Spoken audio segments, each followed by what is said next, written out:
এটা হচ্ছে প্লেক্সিফর্ম প্লেক্সাস, ভিতরে থাকবে ওভারিয়ান আর্টেরিয়ান ভেইন, আর বাইরে হচ্ছে ভেনাস প্লেক্সাস থাকবে। তারপরে এই যে এটা হচ্ছে আমাদের ইউরেটার, এই যে এই যে হলুদ কালারের যেটা, এটা হচ্ছে ইউরেটার। তারপরে এই যে আর্টেরিয়ান ভেইন, এটা হচ্ছে কমন ইলিয়াক আর্টেরিয়ান ভেইন, এটা হবে এক্সটার্নাল ইলিয়াক আর্টেরিয়ান ভেইন। তারপরে ইন্টারনাল ইলিয়াক আর্টেরিয়ান ভেইন। তারপরে এটা হচ্ছে ওভারির এখানে হবে ফিমরিয়াটা। তারপরে এটা হচ্ছে এটা হচ্ছে ইনফ্যান্ডিবুলাম। তারপরে অ্যাম্পুলা।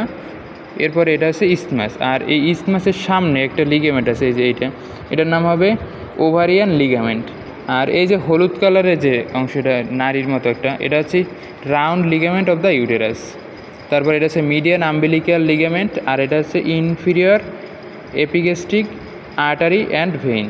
তারপরে এটা তো হচ্ছে আমাদের ইউটেরাসের বাইরের, এটা হচ্ছে ইউটেরাসের এই বাইরের লেয়ারটা হচ্ছে পেরিমেট্রিয়াম। তারপরে এই যে যেটা আর্টারি অ্যান্ড ভেইন দেখা যাচ্ছে, এটা হচ্ছে মায়োমেট্রিয়াম, আর ভেতরেটা হচ্ছে এন্ডোমেট্রিয়াম। তারপরে এই যে এই অংশটা, এটা হচ্ছে cervix of the uterus, anterior fornix, posterior fornix, vagina, vestibule of the vagina. তারপরে ইউরিনারি ব্লাডার, এটা হচ্ছে ইউরেটার পরে এটা হচ্ছে ল্যাবিয়া মাইনোরা, এটা ল্যাবিয়া মেজোরা, এটা হবে মস পিউবিস, এই যে এটা মস পিউবিস, এই যে এটা হচ্ছে ক্লাইটোরিস। এরপরে এটা হবে আমাদের এক্সটার্নাল অ্যানাল স্ফিংটার, এটা অ্যানাল ক্যানেল, এটা হচ্ছে আমাদের রেকটাম, এটা রেকটাম।